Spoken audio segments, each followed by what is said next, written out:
Welcome to Spookier Times, a podcast of horror, gothic, and weird fiction across media. I'm your host, Robert J. Gannon, and we're going into contemporary fantasy today. One of my favorite things about fantasy is possibility. When I first got into it, everything was about high fantasy. I wanted wizards and dragons and epic quests. Then I discovered, through horror, the possibility of an almost slice of life style of fantasy. There are fantasy stories that have just one little element of something seemingly impossible being normal, and I adore it. This could be urban fantasy, filled with vampires and succubi and zombies who typically work in a legal system. This can also be wonderful stories exploring real world issues through the safety of one person with some fantastic connection, a magical friend, an unused ability, an object that gives them some advantage over whatever ill of society is being explored. This style of fantasy is like horror in that regard. Only you have a character taking the brunt of the scares for you. Terrible and scary things happen, but it's okay because you know the protagonist has the power to stop them. One of the masters of this style of story was author Roald Dahl. His fantasy novels for children touched on real-world issues with a twist. Think of the abusive ants in James and the Giant Peach, or the poverty in Willy Wonka and the Chocolate Factory. These are remembered as fantasy novels about a child befriending human-sized talking bugs, or a child exploring a wondrous chocolate factory. But the stories approached real-world issues in a way that feels safe through the lens of fantasy. My favorite of his novels will always be Matilda. It's just the story I connected with the most. On the surface level, Matilda is the story of a smart little girl who learns how to use her intelligence to bring a sense of justice to the world. She starts with simple pranks on her parents after they punish her for no good reason.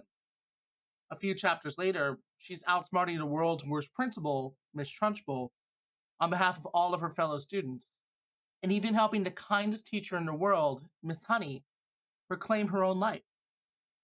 When you go deeper, you're dealing with a story tackling the issues of child abuse at home and in the school system.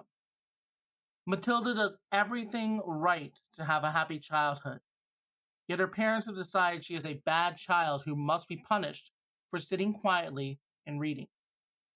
Matilda is a dream student, yet the principal has decided to target her for being different.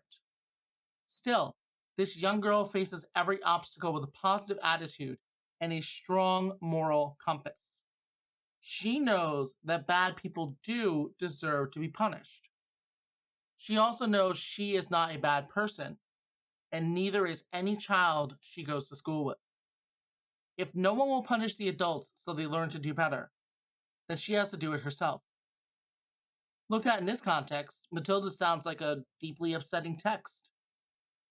That's where the fantasy comes in. Matilda is not just one of the most intelligent protagonists in children's literature. She also has telekinesis. Each of the major versions of the story, the novel, the film, and the musical, uses her telekinetic abilities in a different way. The connecting thread is the glass scene, where Matilda realizes she can tip over a cup with her mind. She then uses this power to save her classmates from being physically harmed in school and to ultimately restore justice. In the film, her telekinetic abilities have always been there. There are those wonderful sequences where young Matilda is just surrounded by floating objects as she has fun by herself at home, or solves major problems just by using her brain. It's part of what makes the film version of Matilda so wonderful. The metaphor of using brain, not brawn, to solve conflict is made tangible in every scene of the film. The brilliant stage musical takes Matilda's powers a step further. Her telekinetic abilities are saved for later in the show.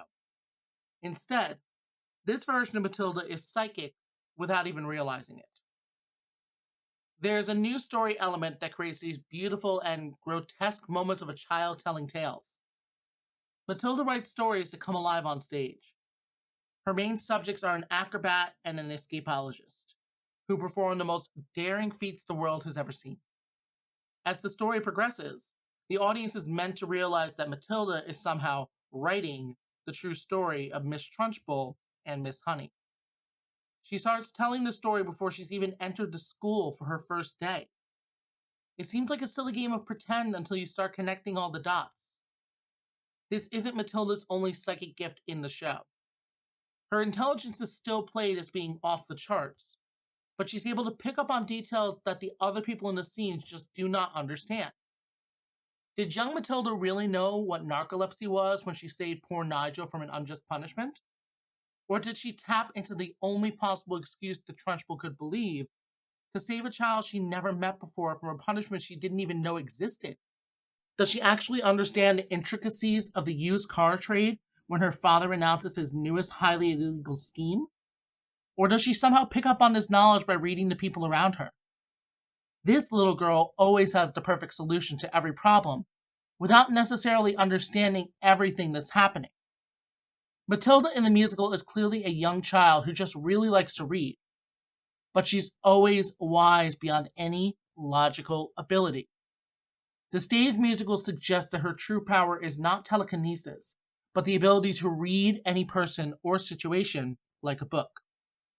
This allows the material to really sing in a believable way on the stage, the same way the constant floating objects bring out the best of the story on film. The work of Roald Dahl, and Matilda in particular, is about goodness always winning. Even his more terrifying works for adults is driven by a strong sense of justice.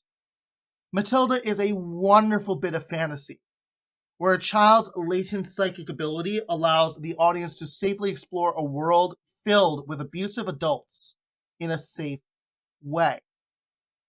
Take away Matilda's abilities, and there is no way an elementary school student could survive all the challenges she faces in this story.